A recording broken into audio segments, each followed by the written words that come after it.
Hello and welcome to another podcast of Father and Joe. I am Joe Rocky here with Father Boniface Hicks. And Father, today we're going to start, or continue rather, our conversation about virtues. And the one for today is charity. As you mentioned in our last one about humility, you said that the stem and the dirt of all the other virtues come from humility and charity. So, with that being said, I wanted to start off with our second one being on the second half of that being charity and let's just start with what it is, why it's important and go from there. Well, to say it as simply as possible, it is all important because God is charity. So, if we're going to become like God, we need to become like God, who is charity. God is love. And it's amazing that God has poured his own love into our hearts through the Holy Spirit who has been given to us, as St. Paul says in Romans 5.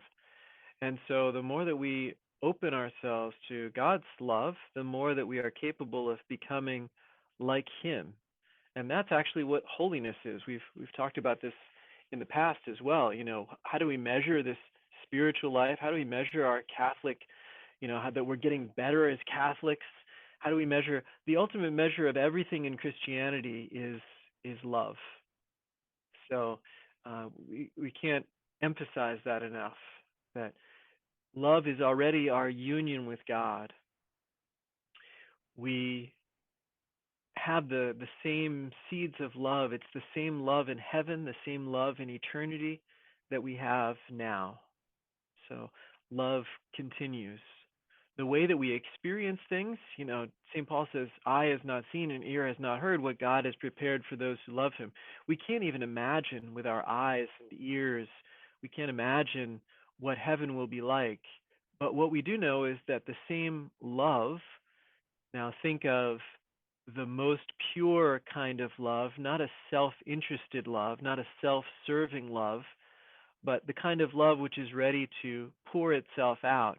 As Jesus said, no greater love is there than this, that a man lay down his life for his friends. And so that total self-emptying love, and of course a dead man doesn't get anything back from those he gives his life for. So that kind of total self-emptying, self-disinterested love is the kind of love that we're talking about. That's the love that Jesus exemplifies for us on the cross. When he hangs on the cross, we see a picture of what divine love looks like, willing to give everything for the beloved and with no expectation of anything in return. And we already get glimpses of that kind of love. I think every one of our listeners can think of a moment or two in their lives, at least, I hope, that they've received that kind of love and that they've given that kind of love. Now, for the most part, our love is mixed. We have mixed motives. We kind of do it 90% for the beloved, but we sort of expect something in return. We experience that especially when we get really irate. I can't believe they didn't send me a thank you note. Like, well, were you doing it for the thank you note, or were you doing it for because you wanted to give to that person, or so we're always purifying our motives. We're always trying to make our love more pure, to make it more divine. But the point is that the same love is the love of eternity, is the love of God, later as it is now. And so we're already getting a taste of heaven. When we love and when we receive love, we're getting a taste of heaven. So if humility is the ground, and we need to have good, rich soil so that the roots can go deep, we could say that charity is the height of our Christian lives. Our lives are stretching upward in charity, upward all the way to heaven. So we don't want to have glass ceilings on our flower pots or whatever. We don't want to have glass ceilings that hold down our love, that prevent us from loving even radically and without measure. We want love to grow without end. Love can grow as much as we can possibly manage. And then we're talking about, first of all, love for God. that's also going to be the most pure kind of love, and he's very good at purifying it. He doesn't play those games of, if you scratch my back, I'll scratch yours, and he doesn't let our love be too mercenary that we would only fight for pay. That's what a mercenary does, as opposed to a patriot. A patriot fights for the nation, even giving his life for it. A mercenary only fights for pay. When the pay runs out, the fight runs out. So we don't want to have mercenary love, that we're only Christians because of what we get out of it. We want to have a pure, self-emptying love. We want to be patriots who fight for the Lord because he's worth fighting for, because we love him, and because we want to give everything for him. So first of all, we're talking about love as love for God. We express that in our worship of him directly, in our praise of him, in our adoration, in following his commands. Jesus says, if you love me, do what I command you. Do what I ask you to do. That's how we respond to the love of God. We follow the way that he has taught us. If we say, I love God, but then I just do whatever I want, even though I know it's not good, well, that's not love then. That's some other kind of selfishness and self-justification. But if we really love God, then we do what he wants us to do. And some of that's obvious because it's written in the scriptures. Don't steal, don't kill, don't commit adultery, don't lie, don't covet your neighbor's goods, keep holy the Sabbath, keep holy the Lord's name, love God above everything else, don't have false idols. So some of it's obvious, but other parts of doing God's will or acting out of love for him are a little less obvious, and that requires a little more discernment and, get married, don't get married, take this job, take that job. Those kinds of decisions require a little bit more subtlety and sensitivity. But in any event, I want to have the kind of love that makes me say, I want to do whatever you want me to do. I trust you, Lord.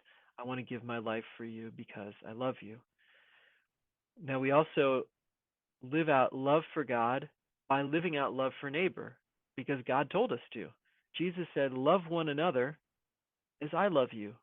A new commandment I give you, love one another as I love you. And so when we talk about love for God, we're also talking about love for neighbor, for God's sake. He asked us to do it. He asked us to love as he loves. And so part of doing his commands is to love our neighbor. Now, it turns out that it's the same love. My love for God and my love for the neighbor are really the same stuff. It's the same, comes from the same place in my heart. And so if I grow in love for God, I'll grow in love for my neighbor. If I grow in love for my neighbor, I grow in love for God, because it's the same love. It's the same organ, as you might say. It's the same part of my heart that I'm using in order to love them both. And that's why Jesus says, the greatest commandment is to love the Lord your God with all your heart and mind and soul and strength. And the second is the same. Love your neighbor as yourself. It's the same love. And so those things go hand in hand. And as a virtue, now it's a special kind of virtue called a theological virtue, but it's as a virtue, the more you use it, the stronger it gets. The more you love, the more you love. The easier it gets to love, the more quickly you love, the more broadly you love, the more you use it, the better it gets. The bigger it gets, the quicker it gets, the more expansive it gets. So we grow in love by loving. And that's how we really engage the Christian life. The more that we can love in a pure and unself-centered way, the more that our love grows. And the more that our love grows, the more we become like God, because God is love. I think that brings us right back to the beginning. It absolutely does. So if you think of the challenge that proposes, in contrast to society. So we're starting with having to do it charity with the purest of heart and the purest of intentions, not expecting anything in return. While the vast majority of society is built around, or at least economics is built around, you do something for me and I do something for you. I come to work for you, you give me money and health insurance. I want your product, I give you money.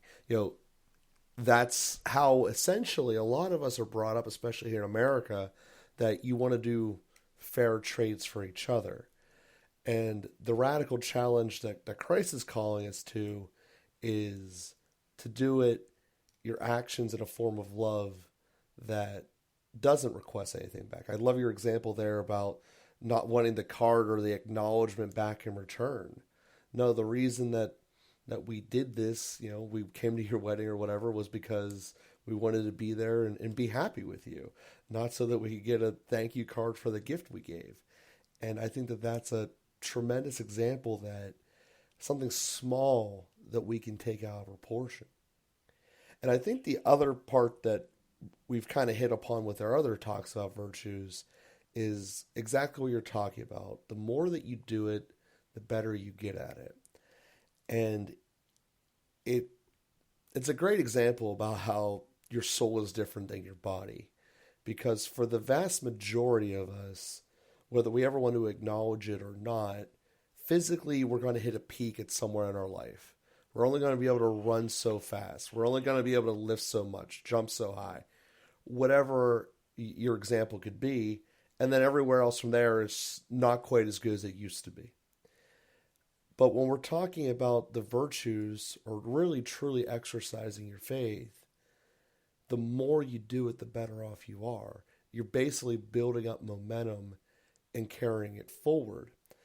And I think that that is a tremendous gift that I think is a really strong, powerful message that when you sit down and contemplate that, if you continue to practice giving and going out without an expectation of return, not only you're fulfilling your mission that Christ has asked to love each other, you're also doing it for God. So I wanted to actually ask a follow-up question after summarizing what you said there. God has already told us what's lying out for us afterwards based upon the scriptures, that there's a heaven and that there's a hell. And being in hell is being in the absence of God, and heaven is being one with God. So to take the fifth grade mindset and ask the question, is there such a way to do something truly for God without thinking of a reward when he's already told us what the inevitable reward will be with being with him? You're not trying to misconstrue anything, but trying to clarify a point. No, it's a great question. And yes, absolutely. In our Catholic tradition, we call imperfect contrition that contrition that we do out of fear of hell or out of desire for heaven. That's why in our active contrition we say, "Oh my God, I'm heartily sorry for having offended you, and I detest all my sins because I dread the loss of heaven and the pains of hell."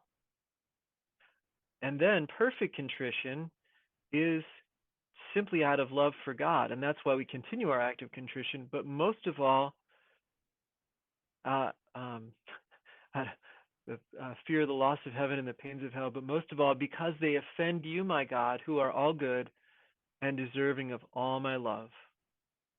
So, and the Catholic teaching is that the sacrament of confession moves us, that the grace is there to move us from imperfect contrition, fear of hell, desire for heaven, to perfect contrition, love for God, pure love for God, because he is all good and deserving of all of our love because of him, not because of what we get out of it. So yeah, absolutely. It's a starting point. Just as any other, Lord only knows when you get children to do anything good, you know, I'm sure I had this kind of conversation with my mother. I got a present from my grandmother for Christmas, and my mother says, "No, you need to write a thank you card." I said, "Why? Why do I want to write? I don't want to write a thank you card." And then my mother, being the prudent woman that she was, "If you don't write a thank you card, you may not get another gift." Oh, that got my attention. So now, out of a self-serving motive, I do a good thing.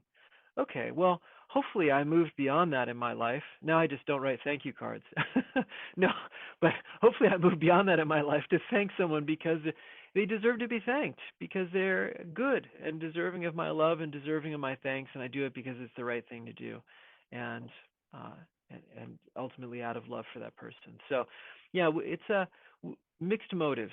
You know, our mixed motives are always a starting point, and probably there aren't that many things that we do out of totally pure motives.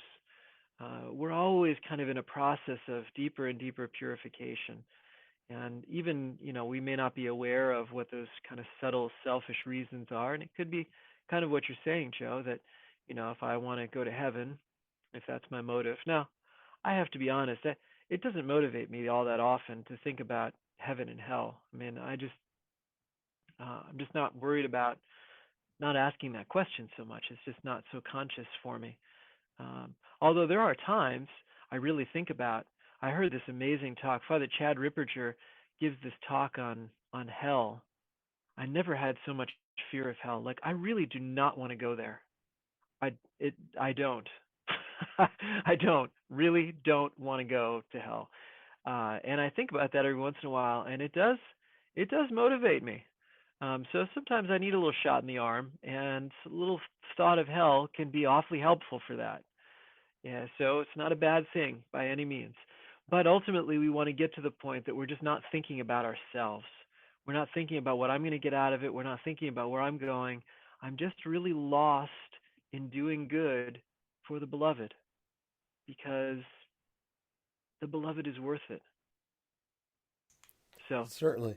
Yeah, and actually makes me think of an example and that went through as my niece is young. She's 2, so she's at the point where she's pushing every single envelope she can.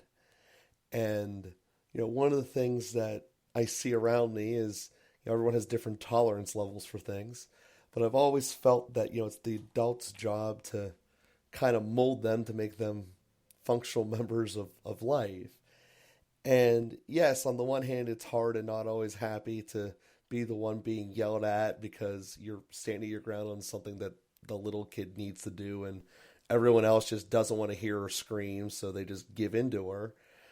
And, so I look at it as that habit needs to be broken. And whether they kick or scream and cause a big fuss, the habit needs to be broken.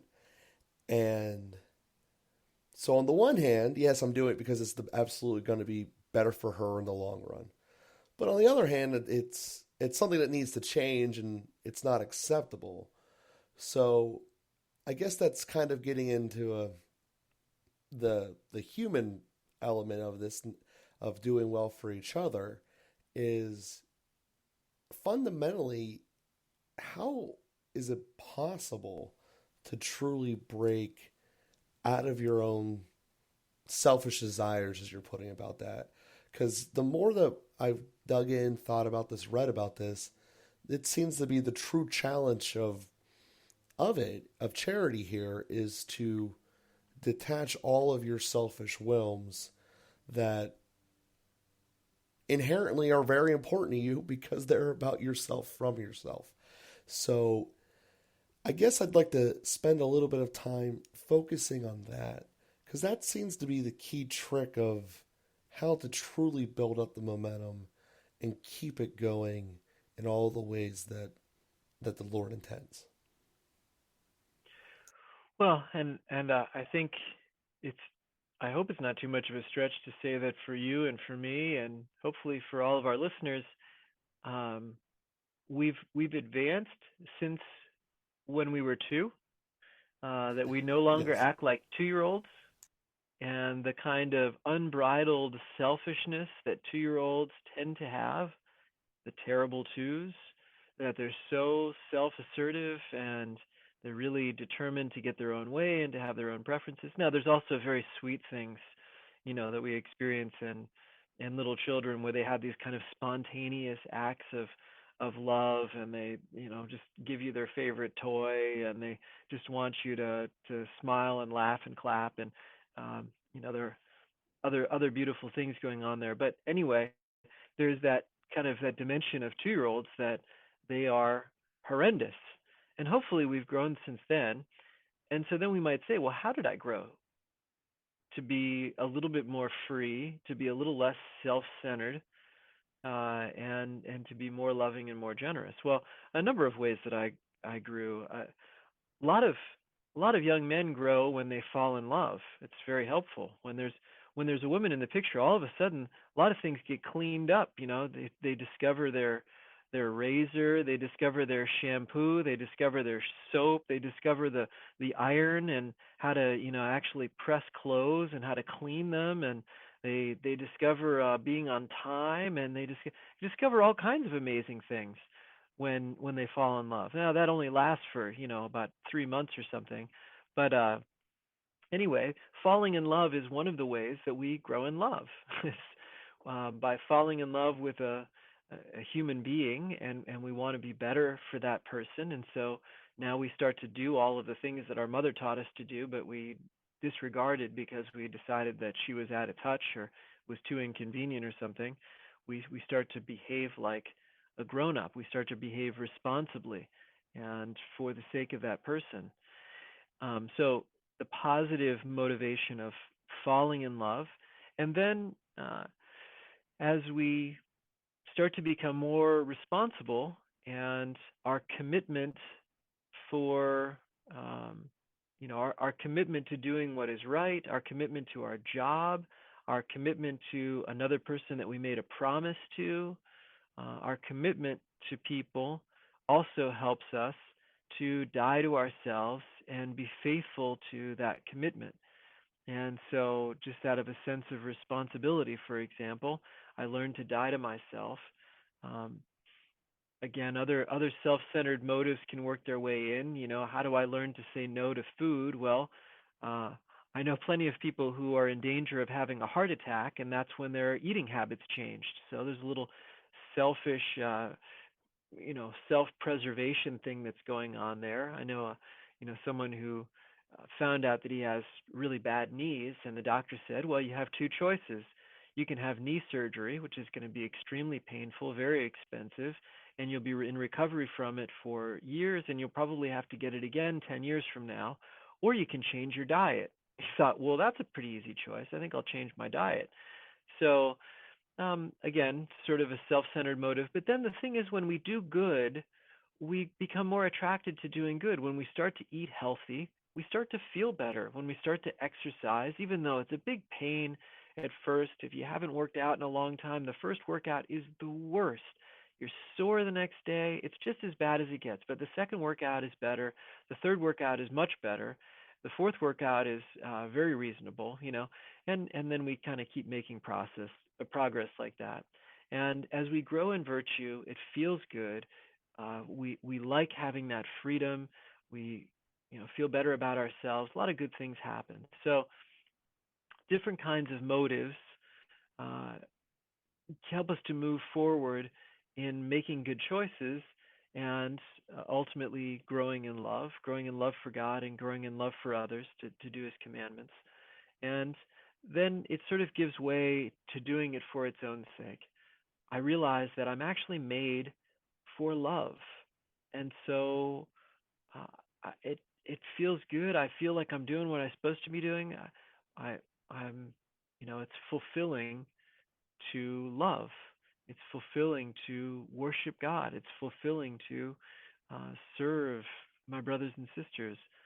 And so we start to realize our own purpose and destination, our own fulfillment in doing those things. So anyway, just a couple of little ways that we grow by doing it, and sometimes we need some motivation, some positive motivation or some negative motivation.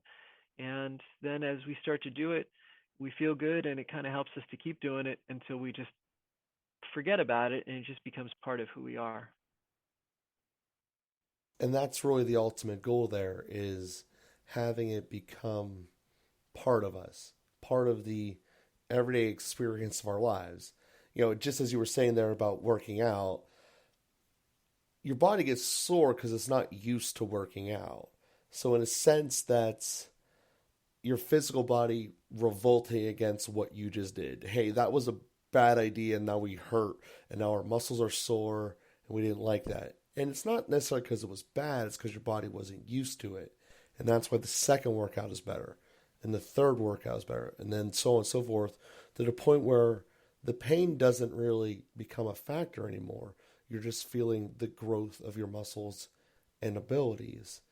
And the goal of this is to get us to the point of where giving of ourselves and giving of that love becomes in that same, this is just normally every day what we do, and how to grow that love, as you mentioned. So, Father, we have a couple of brief moments left here. If there's any items that we missed here about charity that we want to make sure that we address and give everyone some final thoughts before we move forward. Well, yeah, just a very simple way we can start right now to grow in charity is through prayer. Lord, I love you above all things, and I want to love my brothers and sisters more for your sake. Help me to love as you love. Something very simple like that is a way that we can grow in love starting at this moment. Lord, I love you above all things. I want to love you for your own sake because you're worthy of that. And I want to love my brothers and sisters more. To help me to love them more. Help me to love you more. Just very, very simple ways of praying. And that's a way that we can start growing in love.